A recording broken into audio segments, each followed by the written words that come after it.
Milo, he noticed I stopped running everything by him. When the company offered an overseas assignment, I signed the papers before remembering I hadn't asked his opinion. My best friend's wedding invited +1s. I went alone with a big red envelope.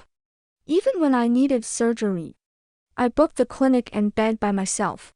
Milo, a doctor, frowned when he found out. Why didn't you tell me you were sick? Give me the medical records. I'll arrange everything. I replied without thinking. I can handle it myself. Thank you, but no trouble. The second the words left my mouth, we both froze. Just half a month ago, I was still the clingy baby he called me. I even texted him to ask which dress to wear on dates, what to have for lunch. When you're really having surgery tomorrow? The chief physician handed me the file, sounding confused. I thought Dr. He would be back from his business trip soon. You could have waited for him to come with you. I cut him off softly. My business, my call. The doctor looked surprised. I was known here for being delicate. Even a headache or fever had me clinging to Milo for company. As I left the consulting room, I ran into someone familiar. Milo was wheeling a suitcase, like he'd just rushed back from the airport. Nora Lynn was right beside him as usual, a black cashmere coat over her white coat, the third anniversary gift I'd given Milo. Milo frowned. Why are you here? Are you sick again? Again. Familiar impatience, like I was a hassle to deal with. He took the file, glanced at it, and ordered. I have plans tomorrow. It's not serious. Reschedule the surgery to next week. I'll go with you. I blurted out before I could stop myself. I can handle it myself. Thank you, but no trouble. The excessive politeness and distance stunned Milo. Once upon a time, I'd cry and whine to him if a paper caught my finger. I'd bomb his texts to pick my outfit for dates. From 3 meals a day to life decisions, I always consulted Milo first. Now I was having surgery alone, calm as anything. He wouldn't even have known if we hadn't run into each other. I snatched the file back and accidentally knocked a medicine box from his hand. The name stared back at me, birth control pills. Don't misunderstand. Milo bent to pick it up, his voice businesslike and distant. Nora has terrible period cramps. This is a common painkiller for her. Nora pulled her coat tighter, explaining nervously in a soft voice. I'm sorry, Sister Eleanor. Dear, he was going home. It's all my fault. I'm useless. I couldn't stand the pain, so I asked him to help me get medicine. She paused, sounding genuinely admiring. I wish I could be as independent as you, Sister Eleanor. Then I wouldn't have to trouble Dr. He so much. Once I had a stomachache and asked Milo which department to go to. What did the youngest neurology deputy director in the top hospital say? He said he didn't know. I complained he was being dismissive. He pinched his brow tiredly, like looking at a troublemaking kid. Can't you just Google small things like this? You're an adult. Can't you be more independent? Stop acting like a baby, relying on me for everything. I'm not your parents. I don't have to teach you this stuff. Funny. He barely spoke to his girlfriend, but personally accompanied his junior to the clinic for medicine. Anyone would think Nora was his girlfriend. Once, I would have lost my temper and fought right there. But now I just said oh, flat and calm. Pills aren't enough. You could massage her stomach acupoints too. Hold her while she sleeps at night, warm her hands and feet. Nora blushed bright red. Sister Eleanor, that's not what I meant. Milo took my well-meaning advice as sulking. His voice turned cold. You're still mad? Because I didn't tell you about the business trip. Half a month ago was his birthday. I worked overtime crazily to get time off, cooked a full meal, picked up the gift I'd ordered weeks in advance, ready to celebrate. I waited until midnight. Milo never came home. I found out from Nora's moments he'd left for an overseas exchange program. Milo brushed it off lightly. It's just a work trip. No need to discuss it with you. Birthdays happen every year. This program doesn't. I thought you could tell what's important. Don't you have your own life? Why do you always fixate on my schedule? Disappointment burst like a tsunami. I couldn't help snapping. Milo, in your list of priorities, am I always the lightest, the least urgent, the most irrelevant? Compared to my breakdown. Milo just said one sentence and hung up. You're not being rational. We'll talk when I'm back. Once I calmed down, I signed the transfer agreement. My boss hesitated to speak. Transfer means moving to another city. Something this big talk. To your boyfriend first. You're in a relationship. Don't decide this carelessly. I signed neatly. No need. Last time I changed jobs, I showed him 2 offers and asked his opinion. Milo glanced at them. It's your life. Don't make me decide. Yet he carefully helped Nora fill out her applications, getting her into the best medical school in the country his junior. Milo always said I wasn't independent enough, that I was too clingy. He put on headphones to listen to medical podcasts when I excitedly shared stories, acting like I wasn't there. He refused to drive me when I was late, insisting his schedule couldn't be disruptive for me. I wanted to join his gatherings with friends. He said I should build my own social circle. I used to think Milo was just naturally distant. That with effort, I'd be the exception. Until Nora appeared. She was the daughter of his parents' old friends, and he'd agreed to look after her. I thought he'd find it annoying. He agreed right away. I never imagined she'd be the exception. Milo replied to every word when she ranted about roommates. When she craved trendy desserts. On workdays, he drove over to bring them. When she interned at the hospital, he introduced her to his friends. This is my junior. Please take good care of her. Whenever I fought with Milo about it, he frowned in disappointment. She's a kid. Are you one too? I'm only looking after her out of responsibility. Are you really jealous of this? How old is she? How old are you? Why not compare yourself to a newborn? But the kid he talked about was only 3 years younger than me. All the excuses I'd made for him, his personality, how busy he was, hating clinginess, shattered completely next to the patience he gave someone else. Good. After my surgery tomorrow, Milo, he would no longer have anything to do with me. 3. My best friend Xiao Qiu took time off to stay with me for the surgery. Get the guest room ready. Your top-tier nanny is coming. I laughed. I cleaned it twice. Bought new bedding. I promise you. The second I opened the door, my voice died.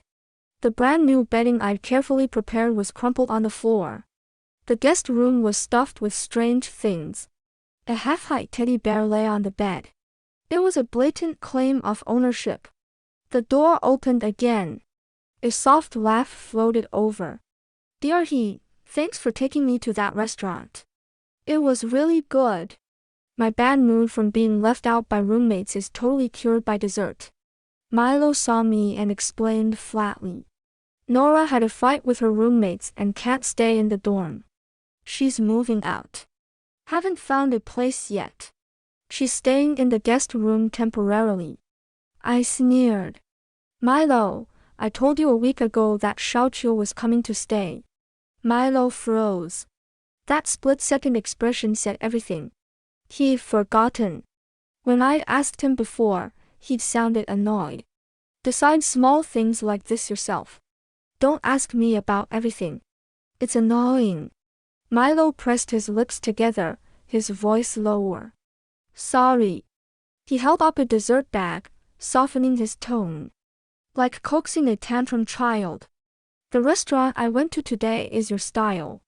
I'll take you this weekend. I glanced at the logo on the bag. It was the restaurant I begged Milo to take me to over and over. He always said he was too busy. I took the bag and tossed it straight into the trash. Milo's half-relieved expression froze solid. Nora stepped forward, speaking softly. Sister Eleanor, it's all my fault. I can squeeze in with your friend. I don't mind. I sneered, grabbed Nora's sheets and teddy bear, and kicked them into the hallway. Nora stared, eyes watering. Sister Eleanor, those are for tonight. What am I supposed to do now? I glanced at the master bedroom and smiled sweetly. You can squeeze with Milo. I don't mind.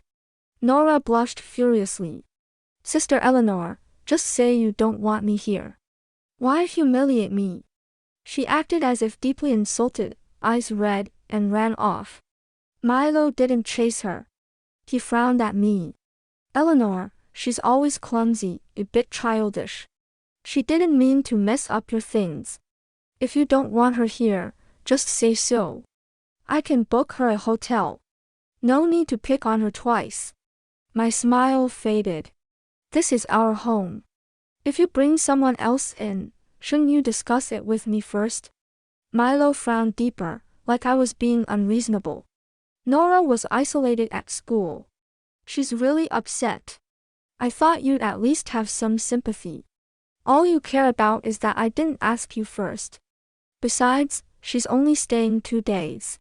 Do we really need to discuss tiny temporary arrangements? Like Xiaoqiu coming over these days, you don't have to ask me either. Once, I would have impulsively invited a male friend to stay the night just to see how Milo liked it. But now I just nodded calmly. You're right. No need to discuss it. Treat others the way they treat you. So moving out of this city and breaking up with Milo, he probably don't need his approval either. Go book a hotel for Nora Lin. I held the door open for him nicely, then unfolded my suitcase and started packing. But he didn't seem satisfied with my reaction. He grabbed my wrist. She's an adult. She can book it herself. Why are you packing all of a sudden? Where are you going? I pulled away. Don't you have your own things to do? Why are you always fixated on my schedule? Milo froze. He must have recognized his own words. After a short silence. I shouldn't have left on the trip without telling you. I'll keep you updated from now on. I have to go to the university tomorrow. Nora's fight with her roommates got serious. The counselor wants to see a guardian. Her parents can't make it, so I'm going in their place. Reschedule your surgery to the day after tomorrow. I'll be there. So in Milo's priorities, I was still last. I said calmly, I don't need you. It makes no difference whether you're there or not. Milo actually seemed to think I didn't understand the difference, explaining patiently. I can contact specialists, explain the reports. At the very least, I can queue and get your number. My refusal was cut off by his phone ringing. Nora's tearful voice came through. Dear he. I think someone's picking the lock outside. I'm scared. Milo's face changed. He hurried toward the door. I called after him. Wait. He stopped and turned around, impatient. Eleanor Jiang, do you really think I have to clear saving someone with you first before I do it? This isn't the time for tantrums. She could be in danger. Can you stop targeting her? He paused, sighed like he just remembered something. I'll be there for your surgery. But right now, I need you to understand what's important. Milo completely misunderstood. I only wanted to say he didn't need to come. But he left before I could speak. 5 still, my surgery was rescheduled. Milo was old friends with my chief surgeon. He'd paid a special visit. You shouldn't keep fighting with him like this. The doctor smiled, like he saw through a little girl's act. Dear, he told me everything. All that talk about having surgery alone, you were just upset with him. Dear. He really loves you. He's so busy, but he rearranged his schedule just for this small procedure. I opened my mouth, but nothing came out. Just exhaustion and powerlessness. According to my plan, I would have surgery today, rest, fly to the new city tomorrow, and report to my new company the day after. But now, all my plans were easily ruined by Milo He. I called to question him, but Nora answered. Brother, he is exhausted and asleep. You can tell me what's wrong. Nora lowered her voice, apologetic. Oh, are you having surgery today? Sorry. Brother, he probably can't make it. She suddenly paused, flustered and obvious. Sister Eleanor, please don't misunderstand. I hung up sharply, as if afraid I'd get the wrong idea. Nora updated her moments immediately. Being protected feels so good. I have the best brother in the world. The picture was a hotel room. Milo leaned against a window seat, arms crossed, eyes closed, dark circles under his eyes. It looked like he'd stay up all night by her side. I blocked both of them, then booked an appointment at a hospital in City S. Luckily, it was only a minor surgery. No overnight stay needed. If this hospital wouldn't do it, I'd just go to another. 6. I got on the flight the next day as planned. Onboarding at the new company didn't go smoothly. First, my name was missing from the list, holding up paperwork. Then my director dumped a marginal project on me with an impossible KPI. After a few days, I finally figured out the situation. The nominal department head was the group's heir, sent here to train everyone, called him the Little Emperor. The one with real power was the long-serving director, privately known as the Regent. They acted friendly on the surface, but fought behind the scenes. My position had always been under the Little Emperor's direct control. I'd been forced to pick his side without knowing it. Once again, my approval got stuck in another department. The person read it but didn't reply. I opened my pinned chat. My fingers moved faster than my brain. A crying cat emoji was sent. I was about to rant to Xiaoqiu at length, when a reply popped up instantly. I'm here. What's wrong? I froze. Why was Xiaoqiu responding like this? She usually sent an ears pricked for gossip sticker. I looked at the note. My hand shook. I sent it to the wrong person. Not my best friend. It was Liu Chun, the Little Emperor, my boss, away on a business trip. Rumors said the Little Emperor was vicious when he scolded people.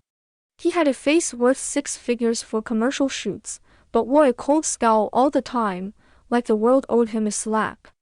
I hadn't even met him in person, but I'd heard all his stories. At a dinner, a male colleague bragged about two-timing. Everyone laughed it off.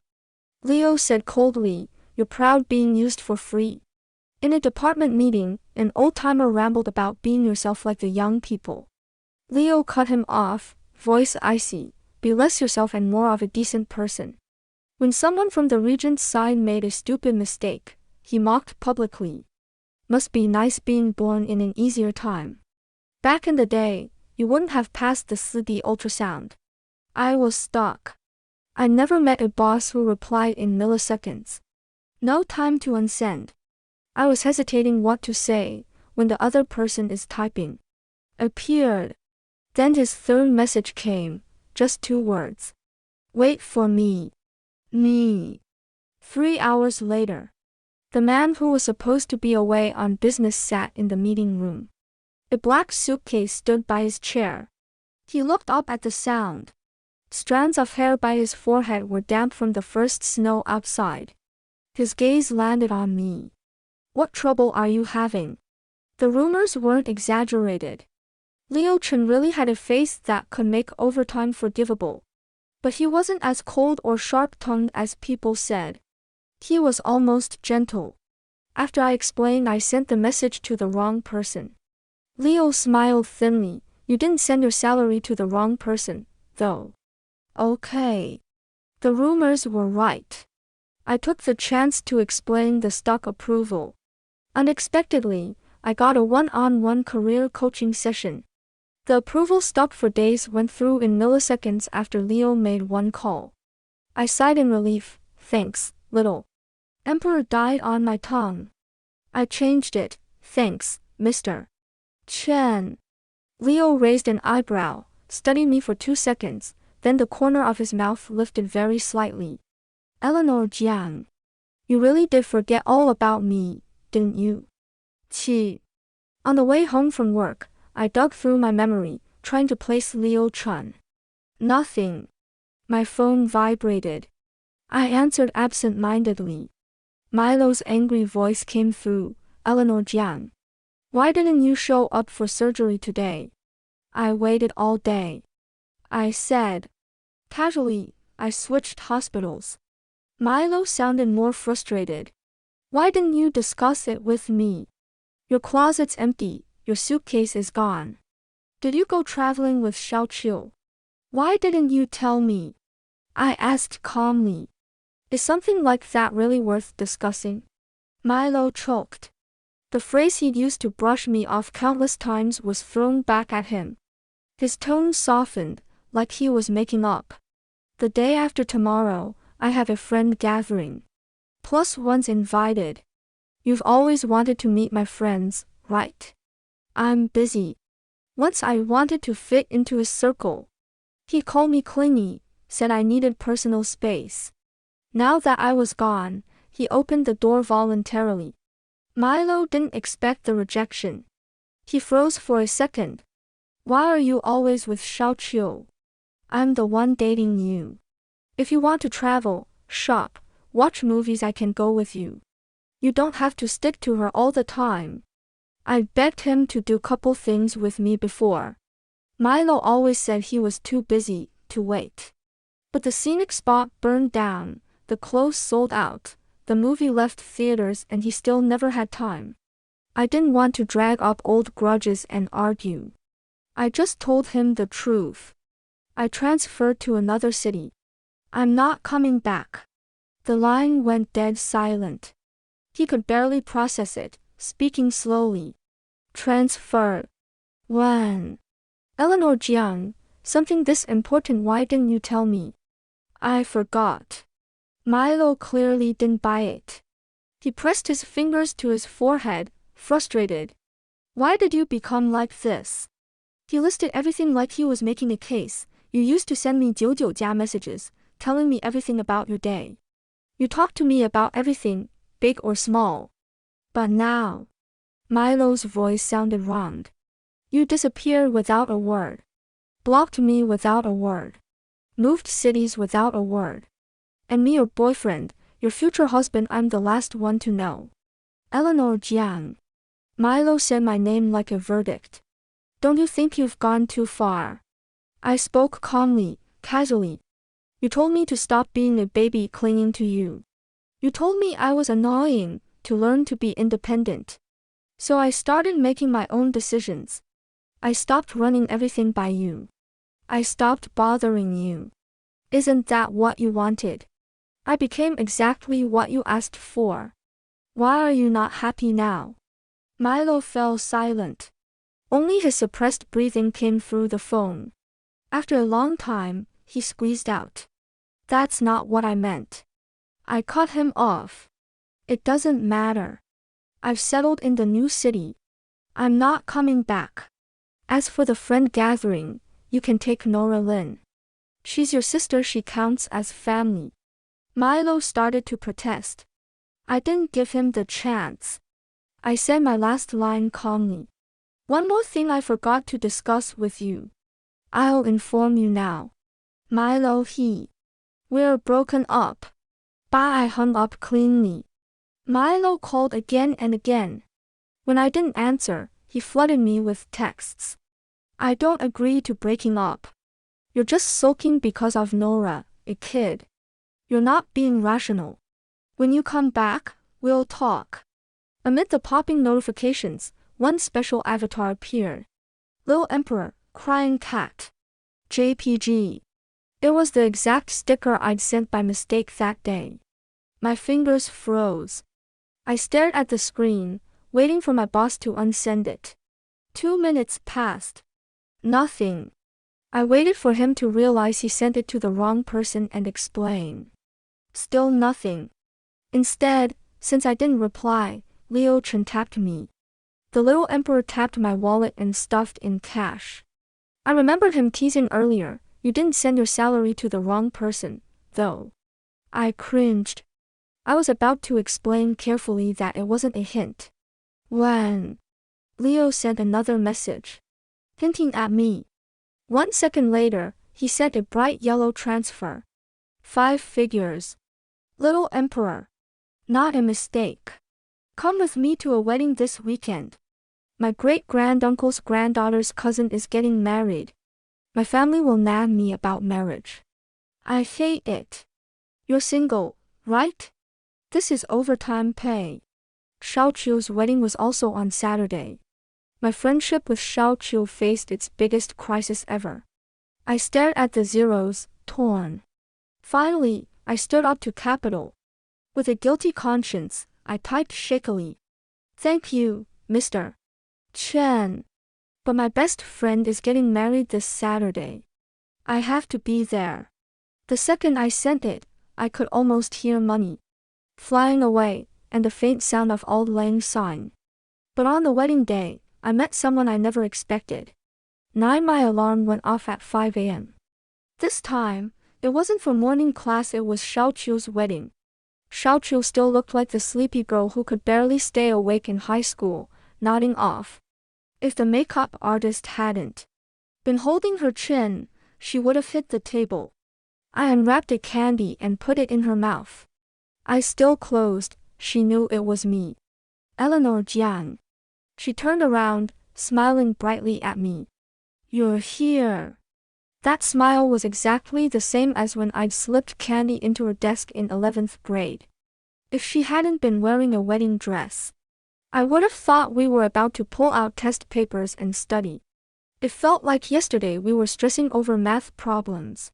Today, she was getting married. My eyes stung. My vision blurred. "I saved this bouquet for you." Xiaoqiu nodded at the lily of the valley bouquet on the table and sighed. "I was hoping you'd bring someone, so I could toss it to you." So that was why she insisted I bring a date. Xiaoqiu winked. "I'll jump into the grave of marriage alone. You stay outside and enjoy yourself." I laughed through tears. The groom leaned over, looking at her adoringly. "Baby, you're willing to jump into the grave with me. That's real love." The two laughed and leaned against each other. Only then did it really sink in, my best friend was getting married. The light joy I felt turned into a strange, warm tension. When we got to the hotel, I was even more nervous. I slipped outside to breathe. I just calmed down when I turned and saw a familiar face. Milo He. "You said earlier you needed a +1 for Xiaoqiu's wedding." "You said earlier you needed a +1 for Xiaoqiu's wedding." He stepped forward casually, brushing hair from my forehead. "I took the day off specially." His tone shifted. "When are you coming home?" My face turned cold. "Today is Xiaoqiu's biggest day. I don't want to argue here. We'll talk after the wedding." Milo pressed his lips together and stepped aside. The ceremony began smoothly. During the vows, the host asked the groom to say one sentence to the bride. The groom took the microphone and looked at Xiaoqiu. "You're the most independent, strongest girl I've ever met.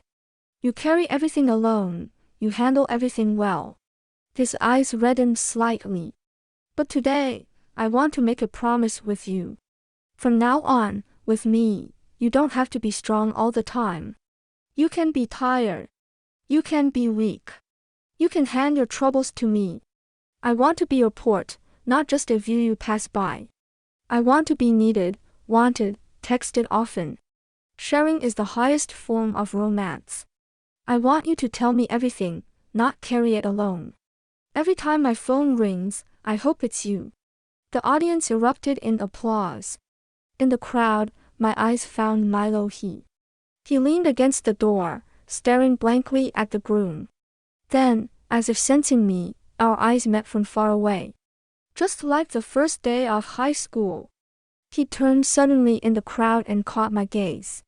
But this time, there was no heartbeat. Only calm. No extra feelings at all. 10.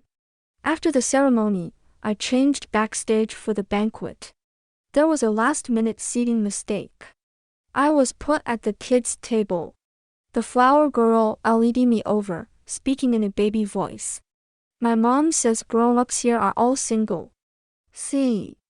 That's my uncle. You can compare single notes. Among a table full of kids, one guy stood out. Bright white hair, thin glasses with silver chains, dressed like he just walked off a Fashion Week street. Too trendy. Almost painful to look at. Then our eyes met. The air went still for a second. The white-haired guy spoke first. The bride is your best friend. She's my great-granduncle's granddaughter's cousin's wife. I never expected my boss to be this wild in private. I laughed awkwardly. Mr. Chen, what a coincidence. 6 degrees of separation is real, haha. Leo tugged at his clothes and pointed to his white hair. Only did this to avoid marriage questions. Proves I'm still young. You look very young. Thinking about the 5 figures I missed, I asked carefully. Do I still have a chance to earn that overtime? Leo took off his clinking glasses, eyes smiling faintly. Too late. My mom already yelled at me. I couldn't hide my disappointment. But next time. Leo changed the subject. My great-granduncle's granddaughter's other cousin is getting married soon. He spent the next while explaining his complicated family tree. Then the conversation drifted casually. From how to avoid bad smells to being chased by a dog as a kid. From his cat hiding on the chandelier to which Odin item at the convenience store is best. I was surprised to find the little emperor was actually pretty easygoing. 11. After the wedding, I planned to end things with Milo for good. But I suddenly got a sharp stomach pain. Milo noticed something was wrong and rushed me to the hospital. It was the minor condition I'd put off surgery for, worsened by moving and work stress and acute attack. This time, Milo acted faster than I could believe. He arranged surgery the same day. The operation went smoothly. When I woke up, Milo was sitting by the bed, stirring porridge patiently. Steam softened his quiet features. Once, I would have melted at this scene. He was finally putting me first, dropping everything to take care of me. Milo lifted a spoon to my lips. I turned my head away. Thank you, dear he. But I can do it myself. No trouble. Milo's hand froze in midair. Eleanor Jiang. I'm your boyfriend. You don't have to be this polite. I looked up, ready to remind him, we're broken up. He cut me off first. I don't agree. I sighed. To Milo.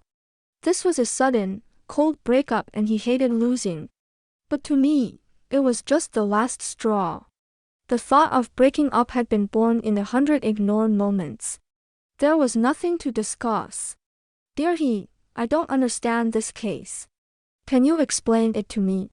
Nora Lynn appeared in the doorway, smiling sweetly as she walked over. Go ask the on-duty doctor or your supervisor. Don't come to me again. Nora froze. Her smile faded. She looked at me pleadingly. Sister Eleanor, I really don't get it. Can you stop making things hard for Dr. He? I smiled lightly. We've broken up. What you two do is none of my business. Nora's eyes flickered secretly, but her voice trembled as if she was about to cry. Don't fight because of me. I'll feel so guilty. Milo cut her off coldly. The same textbooks. Everyone else understands. Why can't you? If you can't even basic questions, you're not fit for medicine. Change careers. Nora's eyes reddened. She couldn't believe the man who'd always been patient with her would say this. I just don't want to make mistakes. Milo cut her off again. This is a hospital, not your tutoring class. I'm a doctor, not your private teacher. My time is for patients and family. You're irrelevant. Don't come to me again. You're annoying. Nora Lynn ran away crying like before, but this time, it was because of Milo he. After hearing the groom's vows that day, I thought a lot. Milo he turned back, his guilty eyes meeting mine. I always seem to do everything backwards. I'm patient and thoughtful to people I should keep distant from, but harsh and stingy to the one I should cherish most. I explain things patiently to my patients. I take care of Nora Lynn. I told myself that was politeness, responsibility. But with you, I held the harshest standards. I wanted you to be independent, to stop bothering me, to not interfere in my life. As if, because you were the closest to me, you had to take all my coldness and neglect. Eleanor Jiang, I know I was wrong. Can you give me one more chance? I picked up my phone and answered him with actions. Thank you for arranging the surgery, dear he. Calculate how much it costs registration, the procedure, any favors you used. I'll transfer everything to you. The light in Milo he's eyes died instantly. 12 I returned to City S the next day. After the wedding, Leo Chun and I gradually grew closer. I was surprised to find he was not only easygoing but also a bit of a chatterbox. During lunch breaks, he'd send me random photos of clouds outside the office window. He made crying cat stickers of his kitten and spammed me with them. If he worked late, he'd send, only radishes left at the convenience store Odin. Bad review. Before I knew it, I started sharing little, funny things from my life with him too. And he always replied in a second. Seeing so many messages from him after being busy gave me a strange, warm feeling like someone was quietly thinking of me the whole time. Until once, Leo didn't reply within 5 minutes, unusual for him. I checked my phone several times. The screen stayed quiet. A strong sense of loss washed over me. Without thinking, I typed, "Why aren't you replying?" 1 second before sending, I snapped back to my senses. What was I doing? Demanding reply speed from my boss. I quickly deleted the words. A voice note popped up. In the background, chairs and tables scraping. I got pulled into a last-minute meeting. It just ended. I held my phone and suddenly remembered something from when Milo and I first started dating. We'd been chatting when he suddenly said he was going to eat. Then radio silence. I waited over an hour, then asked, "Finished eating?" He replied, "Yeah." It was tiny, but it hurt. After he finished, it never occurred to him to tell me, or ask what I was doing. I didn't think much of it then and just kept talking to him. Later, Milo just stopped replying altogether. When I pressed him, he'd say coldly, "Don't you have your own things to do?" I was long past the age of fussing over instant replies. But seeing Leo's explanation still gave me a quiet, warm joy. Still, I replied politely, "It's fine. Focus on your work. You don't have to reply." At once, the other person is typing. Appeared. A long message came through after a while.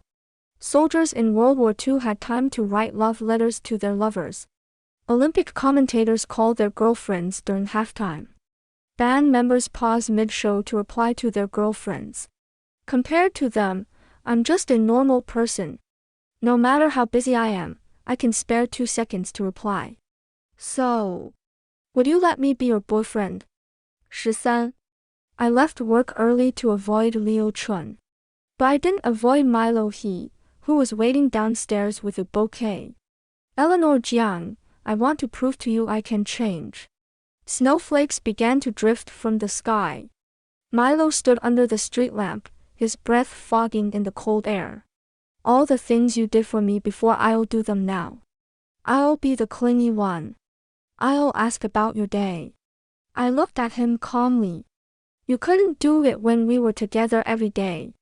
What makes you think you can now, across 2 cities? Milo's eyes lit up, thinking he still had a chance. It won't be long distance. Nora spread rumors at the hospital, causing a lot of trouble. I resigned. Give me time. I'll find a job here. We can start over. I was tired of dragging this out and cut him off. But I already have a new beginning. Milo froze, confused. What new beginning? My cheeks warmed thinking about his message. I have a boyfriend already. Milo clearly didn't believe it, frowning. Ooh. I don't believe you could meet. I stared in shock. Leo Chun walked naturally to my side, took the flowers from Milo's arms, and tilted his chin. Nice flowers. You can leave now. Milo went completely still. His lips moved, but no sound came out. After a long while, he sighed. So, it's too late, isn't it? No one answered. Leo Chun took my hand and walked straight away, leaving Milo alone in the falling snow. 14. A snowflake landed on my eyelid. The cold made me blink. I suddenly remembered the day Leo rushed back from his business trip, also a snowy day. In the meeting room, he said, "You really did forget all about me, didn't you?" I stopped short and turned around, looking at him uncertainly. Back then, the husband was you. Leo Chun hummed, a smile tugging at his eyebrow. Finally remembered? It had been a snowy day years ago. I'd been playing house with kids in the park. No one wanted to be my husband, so I grabbed a boy building a snowman and made him play along. I never thought we'd meet again like this. Leo stared at me, his gaze warm and intense. You still haven't answered my question. I lifted our intertwined hands and smiled brightly. This is my answer. Eleanor indulged her boyfriend Milo in everything, relying on him for all matters yet being neglected. Milo was cold to her demands but gentle to others. Heartbroken, Eleanor learned to be independent, left without hesitation, rediscovered herself in a new city, and met Leo, who cherished her and was willing to respond to all her feelings. This teaches us that love is never one-sided compromise, and we should not lose ourselves to cater to others. True love is mutual appreciation and mutual commitment, not a one-person struggle.